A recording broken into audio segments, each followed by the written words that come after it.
भाऊ नमस्कार. नमस्कार. काय म्हणते जिल्हा परिषद निवडणूक? जिल्हा परिषद निवडणुकीची रणधुमाळी चालू झाली आहे.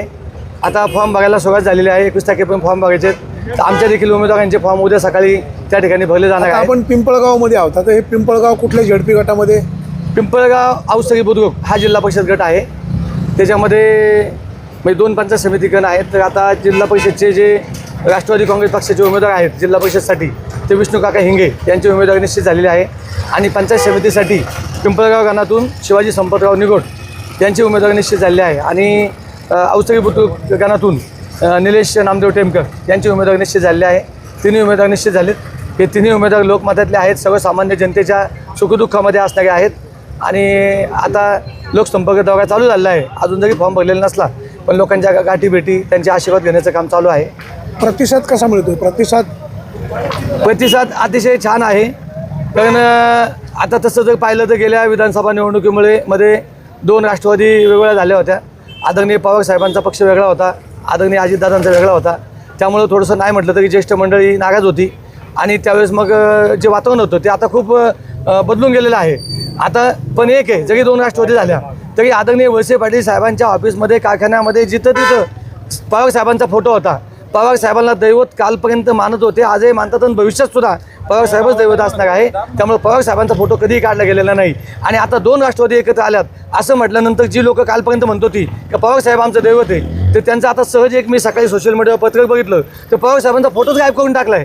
परंतु वळसे पाटील साहेबांनी मात्र त्यांच्या हृदयामध्येच पवार साहेब होते, काले होते. आज पत्रक म्हणजे कोणाचं पत्रक होतं? तरी साधारणतः ते कळम राजनी या जिल्हा परिषद गटातलं पत्रक होतं. कुठल्या पक्षाचं होतं ते?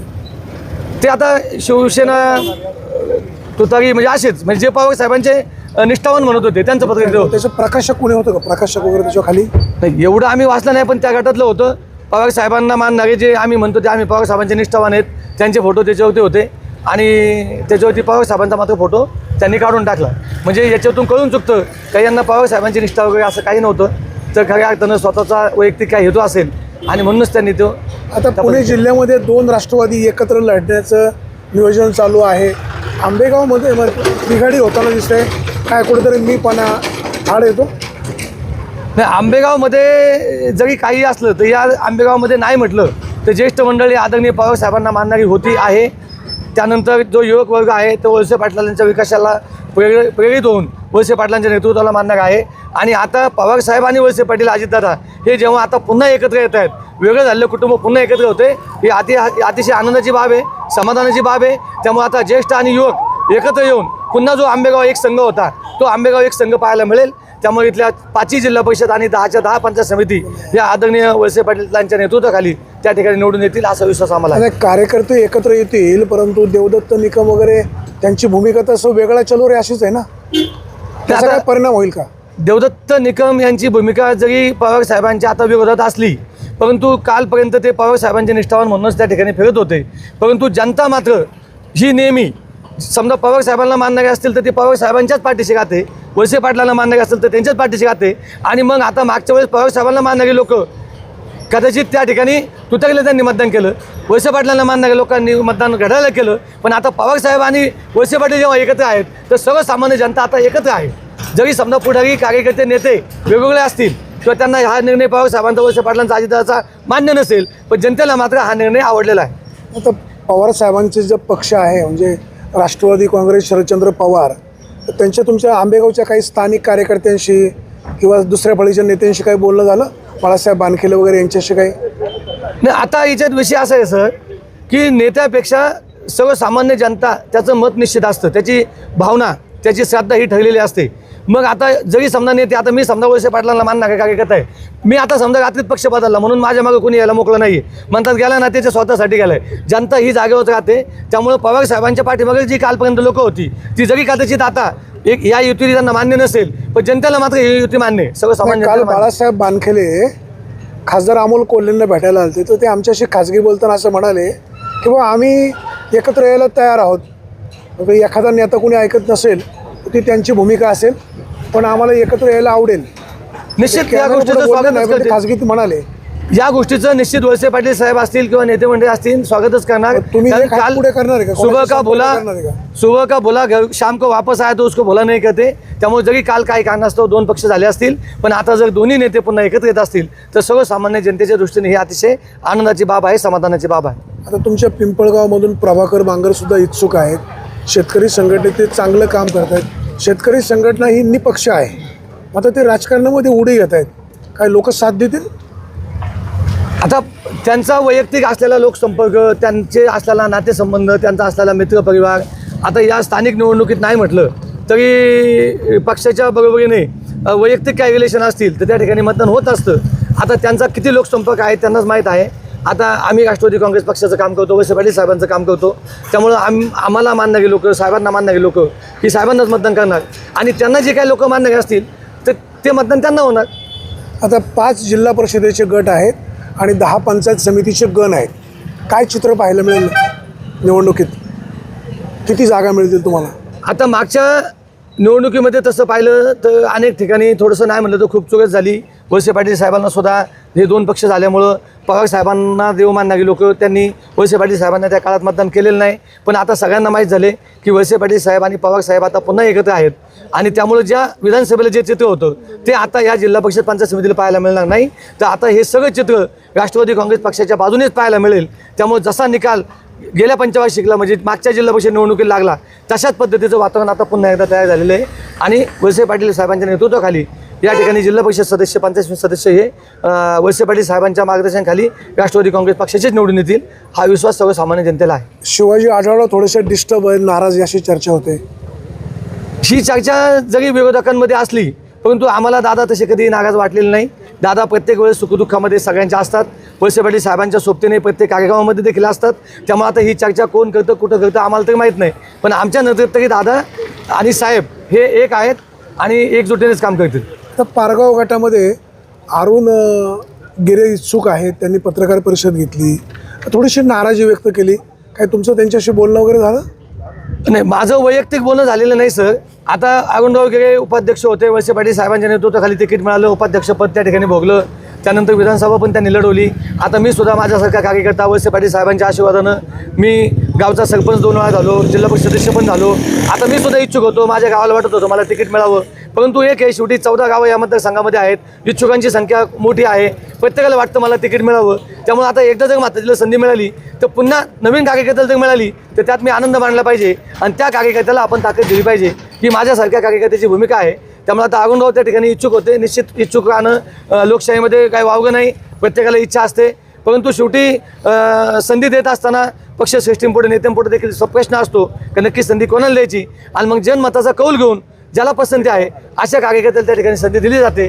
आता या गटात जरी मी इच्छुक होतो परंतु आता विष्णू काका हिंगे यांची देखील जिल्हा परिषदला इच्छा होती. यापूर्वी देखील त्यांनी निवडणूक लढवलेली होती. त्यामुळे आदरणीय वळसे पाटील साहेबांना देखील वाटलं की काकांसारखं एक ज्येष्ठ व्यक्तिमत्व का ज्यांनी 40 वर्ष पक्षाशी प्रामाणिकपणे काम केले, पक्षाची निष्ठा ठेवली, पक्ष वाढवण्यासाठी ताकद दिली, मग अशा कार्यकर्त्याला आपण त्या ठिकाणी उमेदवारी दिली पाहिजे.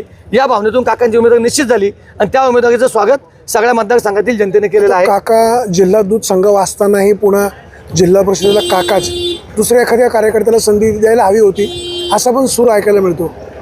आता हा जो सूर आहे हा साधारणतः विरोधी गटातील लोक असतील किंवा काही नागरिक मंडळी असतील ते करतील. परंतु जे साहेबांना मानणारे निष्ठावान कार्यकर्ते आहेत, साहेबांनी घेतलेला निर्णय हा शीर सावंत मानून साहेबाच्या उमेदवाराचा प्रामाणिकपणे सगळे कार्यकर्ते त्या ठिकाणी प्रचार करतील. आता आमच्या गावामध्ये दीपकराव पंचायत समितीला इच्छुक होते, मी जिल्हा परिषदेला इच्छुक होतो, संदीप बांगर इच्छुक होते. पण आता साहेबांनी निर्णय घेतल्यानंतर काकांना उमेदवारी मिळाली म्हणजे आम्हालाच मिळाली असं गृहीत धरून आम्ही त्या ठिकाणी काकांच्या सोबत पूर्ण ताकदीने आहोत. आता आंबेगाव तालुक्यामध्ये पवार साहेबांच्या राष्ट्रवादी काँग्रेसचे जे पहिल्या फळीतले कार्यकर्ते आहेत ते 2 शिवसेनेसोबत जाण्याच्या तयारीमध्ये आहेत. काय मतदार त्यांचं ऐकतील? नाही, मतदार तसं आजकाल नेत्याच्या मागे कधी जातच नाहीत. हा अनुभव आपण अनेक निवडणुकांमध्ये घेतलेला आहे. मी मागाशी तुम्हाला सांगितलं की आता समजा काही लोकांना वाटत असेल माताजी बोकर हा पिंपळगावचा नेता आहे म्हणून मी आता रात्रीच जर काही निर्णय घेतला तर माझ्या मागं गावची लोक याला मोकळे नाही. लोक म्हणतील हा याच्या स्वतःसाठी गेला आहे, याला इकडे तिकीट मिळालं नाही म्हणून गेला आहे. त्यामुळं त्या ठिकाणी नेत्याच्या पाठीमागं आता जनता जात नाही. जनतेचं मत हे निश्चित असतं, कुठं द्यायचं काय करायचं हे ते झालेल्या विकासानुसार त्या ठिकाणी त्याची भूमिका असते. साहेब पिंपळगाव गटात कोणाची हवा? राष्ट्रवादी काँग्रेस पक्ष आणि दिलीपराव वळसे पाटील साहेब. काय त्याचं कारण म्हणजे काय जमेची बाजू? साहेबांचा आजपर्यंतचा विकास आणि साहेबांनी एवढं वर्ष काम करत असताना कधी पक्षीय भेटेच्या ठिकाणी आणला नाही. विकास काम आणि विकास काम ह्या एकमेव उद्देशावर साहेबांचं राजकारण त्या ठिकाणी चाललेलं आहे. आणि ही जी काही आजूबाजूला आपल्याला सगळी जी विकास कामं दिसत आहेत बाबा, दवाखाना असेल आणि इंजिनिअरिंग कॉलेज असेल, मोठमोठी विकास कामं, हे कालवे असतील, केटी बांधारे असतील, ते पूल असतील, हे सगळे साहेबांच्या काळात झालेले आहे आणि सुबत्ता आलेली आहे. त्यामुळं निश्चित वातावरण चांगलं आहे.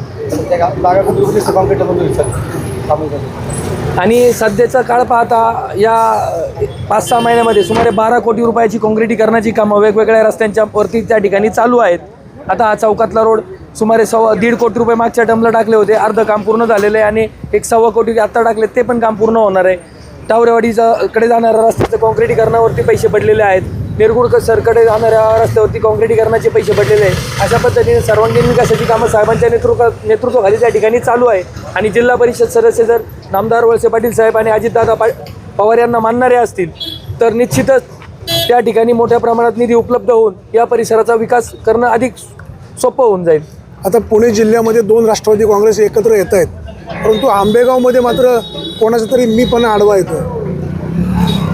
विकासाच्या कामात कोणी वैयक्तिक महत्त्वाकांक्षा आणावी असं मला वाटत नाही. जर आपण कुठेही पाहतो तोडण्यापेक्षा जोडण्याची भूमिका निश्चित चांगली असते. पवार कुटुंब आणि त्यानिमित्ताने 2 पक्ष एकत्र येत असतील ते एक चांगल्या प्रकारचं वळण या महाराष्ट्राच्या आणि या तालुक्याच्या राजकारणाला लागत आहे. तर निश्चित त्याच्या सगळ्यांनी आनंद मानला पाहिजे. कोणाला पसंत नसेल तर त्यांची वैयक्तिक भूमिका आहे. आता या गटामध्ये किती गाव आहेत? 14 गाव आहेत. कुठली कुठली? गावडेवाडी, अवसरी खुर्द, अवसरी बुद्रुक, पारगाव यांचा एक गण आहे. आणि मग वडगाव, वाळुंजवाडी, सुलतानपूर, एकलहरे, निकोटवाडी, शेवाळवाडी, तांबडेमाळा, चांडवली, पिंपळगाव आणि टावरेवाडी यांचा एक गण आहे.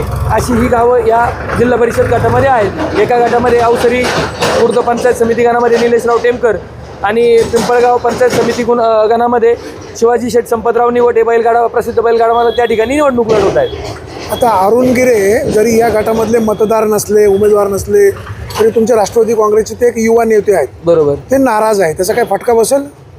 नाही, निश्चित फटका नाराजीचा बसणार नाही. ते इच्छुक असणं किंवा त्यांना उमेदवारी मिळावी अशी अपेक्षा असणं काही चूक नाही. त्यांच्या पद्धतीने त्यांनी त्या ठिकाणी प्रयत्न केलेले आहेत.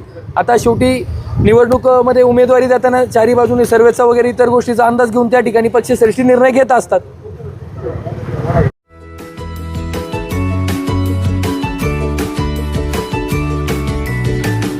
बातम्या शेतीच्या,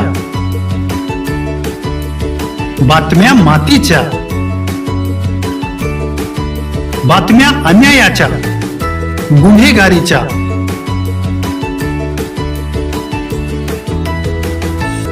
राजकारणाच्या आणि समाजकारणाच्या,